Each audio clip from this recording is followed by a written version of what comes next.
and welcome back to Mastering Sales with Brent Gove. I'm your host, and we're going to go hard and heavy here for the next 10 minutes. I have 2 tips for you today, and I think this is going to be pretty exciting. So tip number one is for buyers. The second tip is how to get a signed listing agreement every time you go on a listing appointment.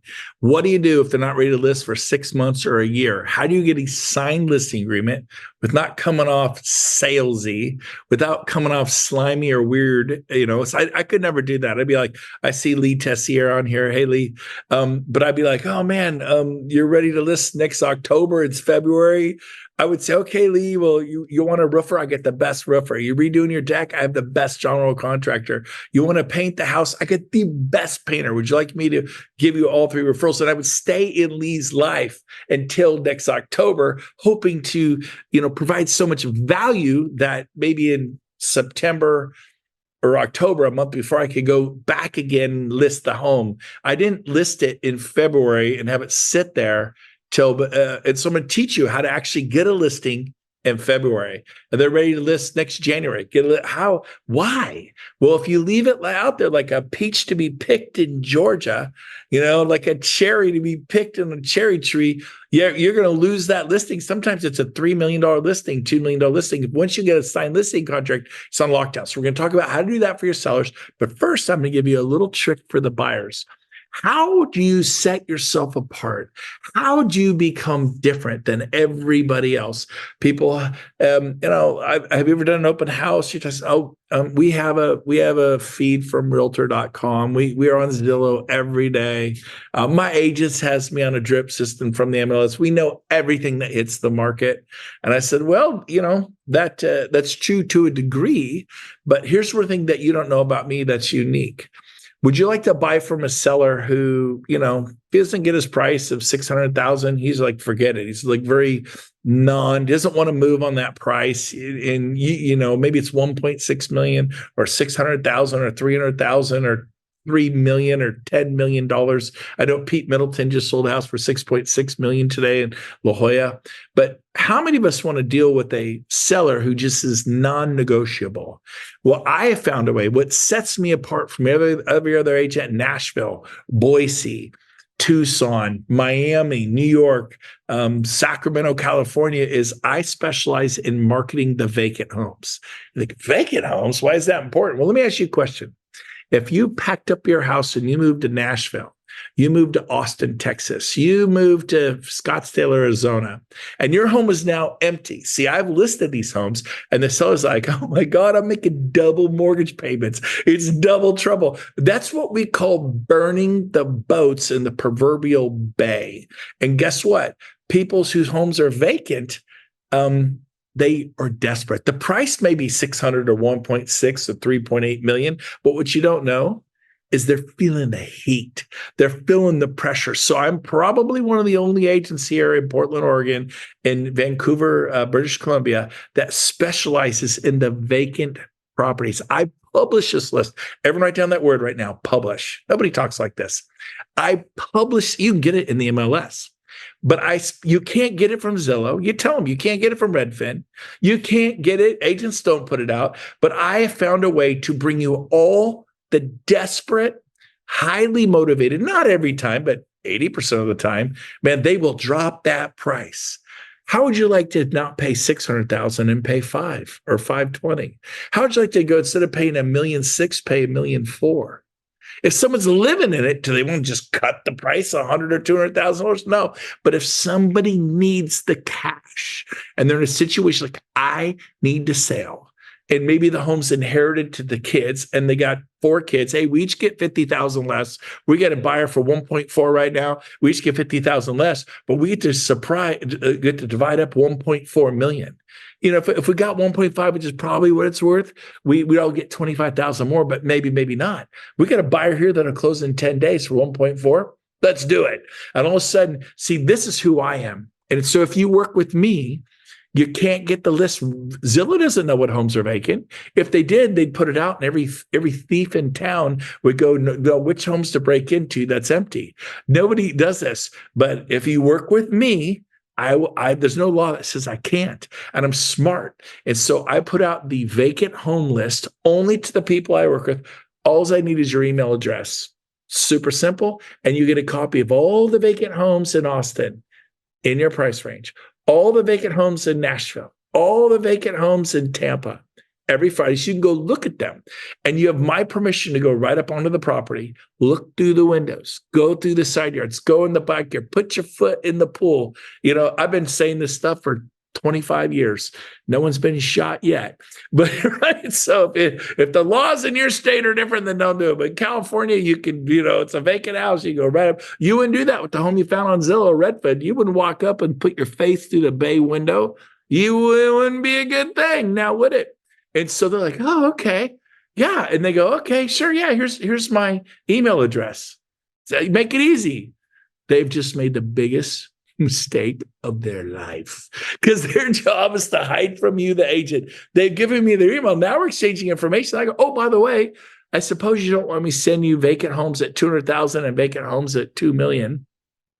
What price are you shopping? I don't want to spam your email with a gazillion homes that don't apply to you. Oh, thank you. Yeah, we're looking at homes between 5 and 600,000, or between 1.5 and 2 million. Okay, good. That's all I'm going to send you. The vacant homes between 5 and 600,000, or 1.5 and 2 million, or $5 or $8 million. Those are going to be the homes I'm going to send you. By the way, is it okay if I send you 2-story homes? Oh, thanks for asking. No, single story only. Awesome.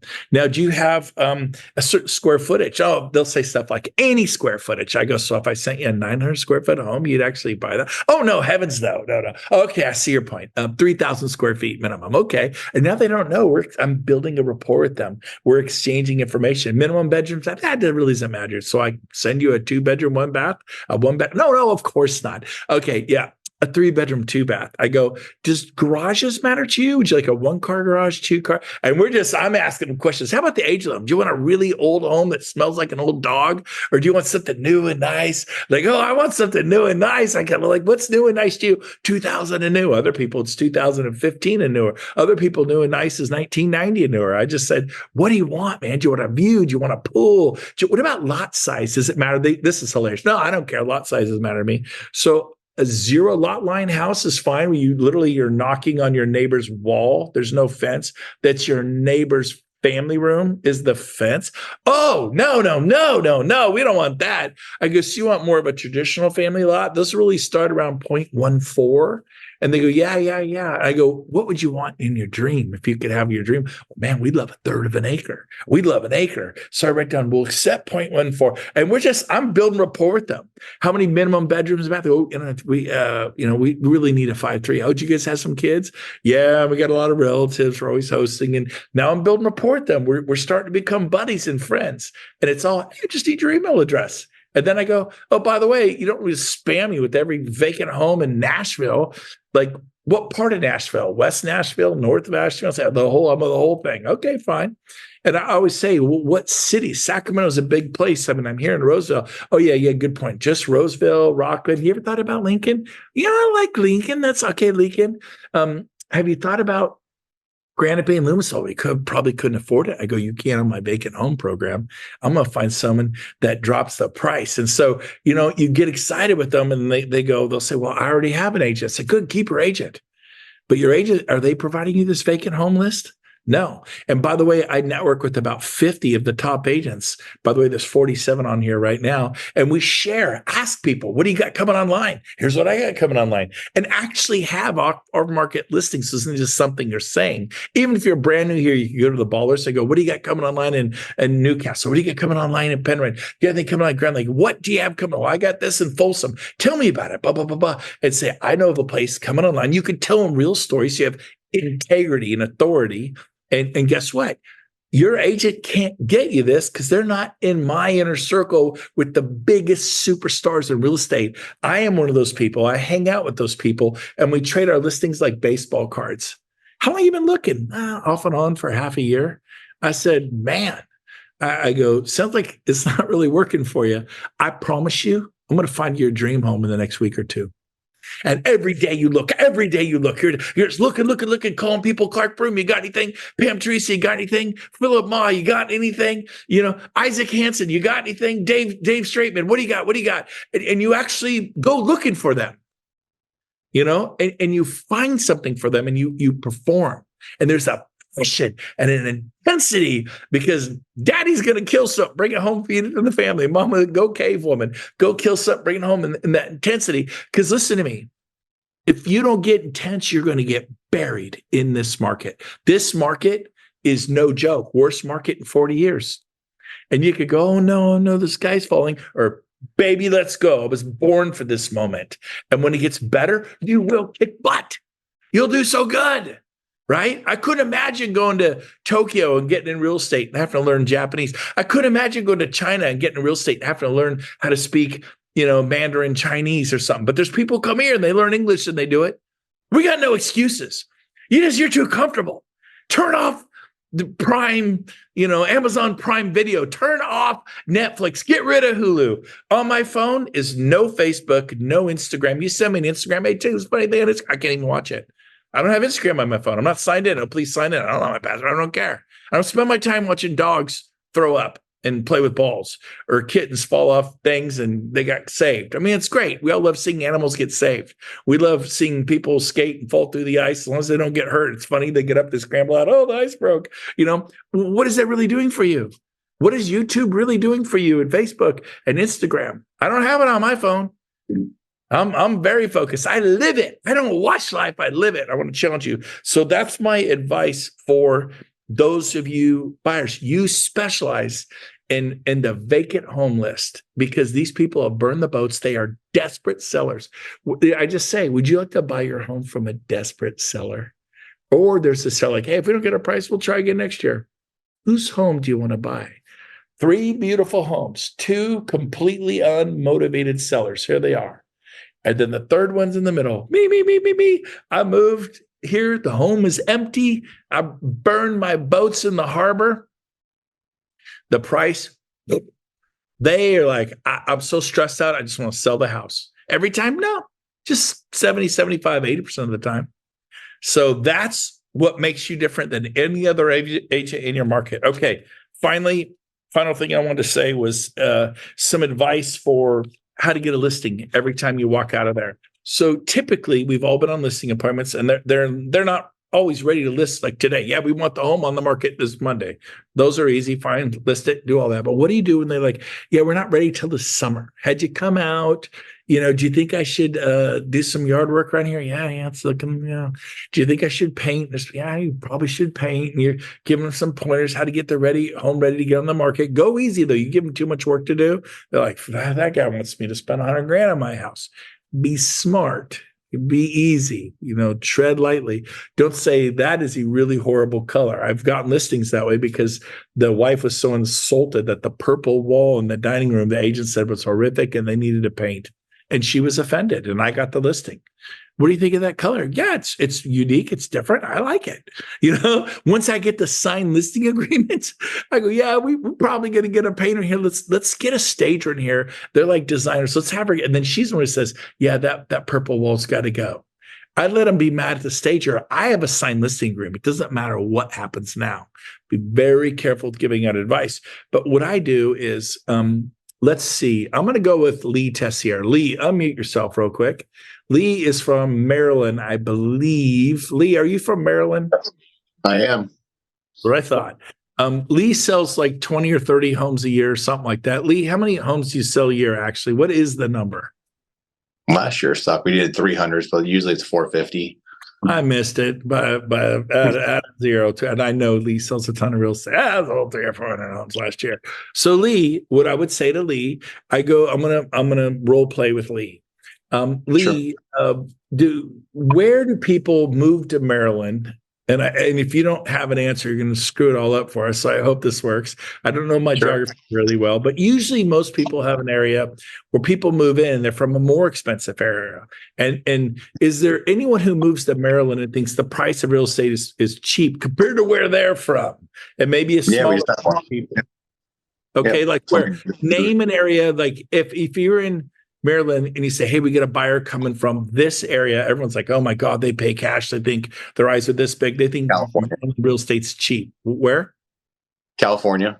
Okay, So just in California. general, California. So California, well, let's give everyone an example. What would it cost to buy an acre property in Maryland with 3,000 square feet and a pool? What's something like that cost? I have no idea what you're going to say. I'm sure not everybody knows here. How much? So the people are coming in there 750. About 750,000. Okay. Yeah. So depending upon in California where you're from, that's a $5 million property. In the Bay Area, it's a $5 million property. San Diego, an acre anywhere along the ocean with 3,000 square feet in a pool, it's a $3, $4, $5 million property. So he says 750. So yeah, people from California this big. So if Lee says he's not ready to put his home on the market till this September, he wants to get the kids out of school, go through summer, he's going to get on it, sell in the fall, maybe close by November, December, and start next year, 2025, in wherever Lee wants to move to, right? So I go, Lee, here's the deal.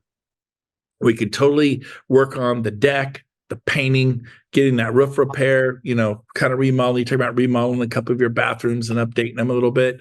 We can do that. But here's the deal. We took a look at the market. And we know that your home's probably worth $750. Here's what I want to do. I specialize in marketing to people from California. And you guys can contact Facebook and do boosting. And for $25, you can get 100,000 people that are professionals that make a certain income bracket, and you could send them Lee's house. What I'm going to do is I'm going to send it to 100,000 professionals. I don't tell them it's only $25, Lee. I go, but I specialize in marketing people from California. And Lee, let me ask you a question. Who do you think pays the most money for real estate in Maryland? And Lee's going to say, people from California, right, Lee? So this is who I represent. So here's what I want to do right now. I want to list the home for $850,000, about 100,000 more than you're like. You would be happy. You and I looked at your home. We know it's worth between $7 and $750. I want to list it to $850, and here's why, Lee. I have people who come out from California. They don't come every weekend. They come once or twice and buy a house. Once or twice and buy a house. They think $750 is like, you're giving them away. Now, someone from Maryland, do they think $750 who grew up here is super cheap for a 3,000 square foot home? Or do they think it's expensive? Which is it, Lee? It's expensive. Yep. So I don't specialize in marketing to people from Maryland because they want to get the price down. They're grumpy. They think your price is too high. So if I were to bring you a pool of buyers, you'd probably want them to be from California, right, Lee?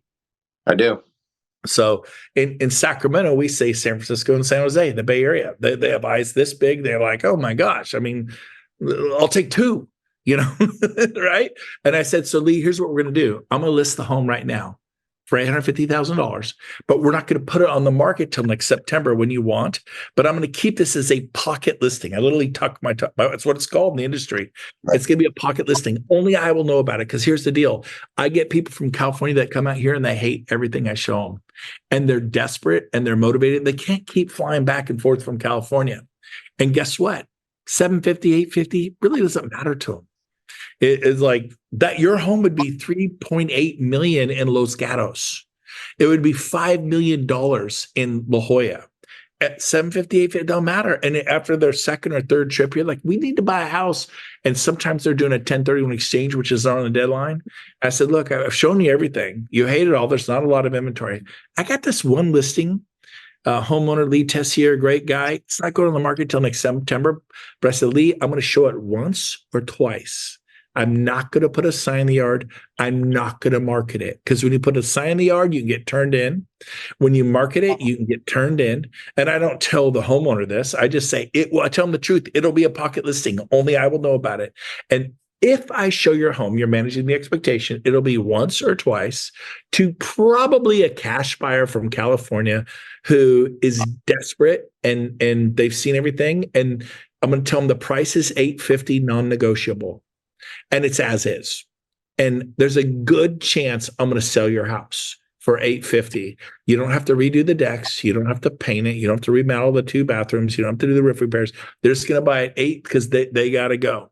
If I can get you $850 all cash And I know you're not ready to move because you think, well, Brent, if you sell it here in March or April or May, I'm not really ready to move until next January. I go, and I will also set up, I can guarantee I can get you a rent back till next January or February. Guaranteed. How can you guarantee that? Because if they won't give us the rent back, we don't sell the house. We're in control. He who has the gold set makes the rules. They want my house. The price is $850. It's non-negotiable, and we need a rent back through next January or February. And what do you pay currently for the house? I paid $2,400 a month. That's what the rent. We set the rate, and this is it. It's a rent back at $2,400 a month. It's this price, and if they don't give us those terms, we don't sell, Lee. So you're safe. But I might show it once or twice. But if I do, it's going to be to a highly motivated cash buyer, likely from California. And so I'm not going to be bothering you much, but what do you say we list it right now for $850? And then next September, if I don't sell it, we'll reevaluate it. Maybe it's $750, et cetera. And someone's calling me. Of course, somebody's calling me. How do I send this person to boom? Okay. So when someone calls, Rob, I got to somehow find a way to get that off. It always makes my whole screen go blank on the Zoom. But anyway, so I go, so what do you say we do it right now? They look at each other and go, yeah. And I go, so you get $100,000 more than you were planning, and you don't have to paint the house, do the roof repairs and all. You were going to spend 20 or 30. You're actually netting 120 to 130,000 more. And once you kind of get used to it, they'll sign. And then I just put on there 6% commission as an example. You could put 10%. You could do 4%. Charge whatever commission you want. Sometimes if on a lower home, I'll charge 8%, right? If it's a lower home, right? You could charge more. Attorneys charge whatever they want. One CPA charges me $385. Another one charges me $3,800. One is 10 times more. Charge what you're worth. And so, but on there, for example, I would do 6% a lot of the time. Not saying you should do that number. And then I offer out 2.5, and I go, here's 2.5. That's what we have a broker. No one ever asks why. Why isn't it 3 and 3? I go, because they ain't out marketing your house. I am. They buy a cup of coffee for the client, run around on the weekends. I have the marketing dollars for your house. Okay, that makes sense to them. I don't make it a big deal. And so if now in the MLS, if everyone expects 3, it should be 3. So I think you're hurting your seller. If your MLS they're offering 3%, I think you should match that, because if you do 2.5, a lot of the buyers will, maybe they'll show your home, but they'll show it last, or they'll say, I don't think you should buy it. Smell funny, whatever. You laugh, that stuff happens. And so you will get a signed listing agreement. I taught this to a gal who was leaving her listings and then coming back, and we listed with our my boss's wife. We listed with our niece. She got her license this summer, and we didn't want to have a thing in the family, so we gave her our $2 million house.